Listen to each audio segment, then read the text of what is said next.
Hey guys, what's going on? It's Chamber here. Welcome back to another YouTube video. Now today, we're going to be talking about NVIDIA, what's going on over the weekend. Now if you don't know, Hardware Unboxed, an Australian YouTuber, was denied access from future Founder Edition release cards from NVIDIA. Basically meaning that he's not able to have a brand new card. Let's say that like a 3060 comes out at some point. He won't get the Founders Edition, meaning he won't get the card the day it comes out. He won't be able to release content the day it comes out. He'll have to wait a bit, and basically meaning he won't get as much views, which genuinely will hurt him and his company financially. Let's just get right into the tweet.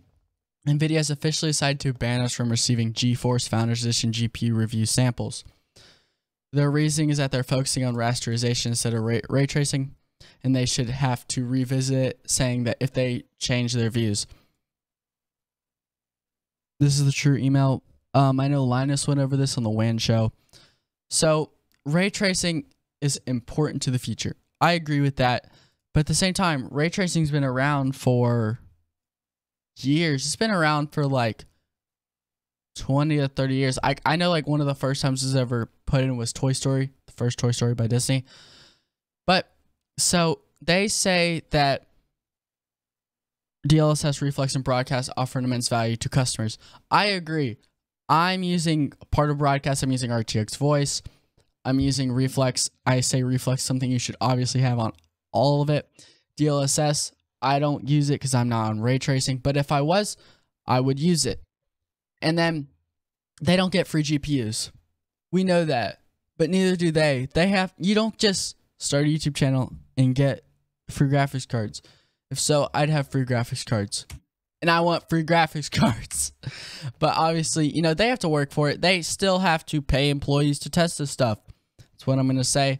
And they say that their community isn't the same. They don't see what is important with ray tracing. What? Like, there's many reviewers don't put ray tracing, they focus on different stuff, including rasterization, because that's what most people are using now. For example, looking at the Steam hardware survey, the only two that are RTX cards in the top 10 are 2070 Supers and 2060s, and they're near the bottom. Now, when you look at this, and this is what NVIDIA really needs to understand, their top performing cards with Turing are the 1650 and 1660 Ti. 1650 doesn't even have the Turing optimizations in it, like the new Turing encoder. That's the 1650 Super that has that. So, here's what I'm saying. NVIDIA needs to understand that their gamers aren't looking to get the highest FPS ray tracing. They're looking to get the highest FPS with the best looking settings, typically. And then I think NVIDIA maybe went smart for a bit and was like, they just released an email and everything was okay. First of all, please check out Linus's WAN show. It was on Friday. But back to this, NVIDIA, you need to understand this.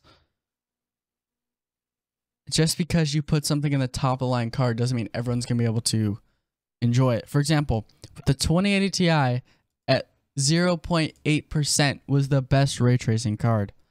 And you weren't even having a fun time. So imagine for someone who bought, let's say, an RTX 2060 KO, loading up Minecraft, an easy game, and it was like, I want to turn ray tracing on. It should be easy. You're not going to be able to. There's benchmarks showing it. I will say this. We talked about this earlier. DLSS does help. Don't put anything else DLSS. DLSS is definitely awesome. Example, like, but the fact that they put DLSS and reflex together, and even broadcast, these are all three different things that I think the ones that would make sense together are reflex and broadcast, depending on your game. Well, if you're a competitive gamer, reflex and broadcast, that makes sense to get higher performance. If you're playing more of a single player game, DLSS and broadcast makes sense to get the highest FPS and not drop frames.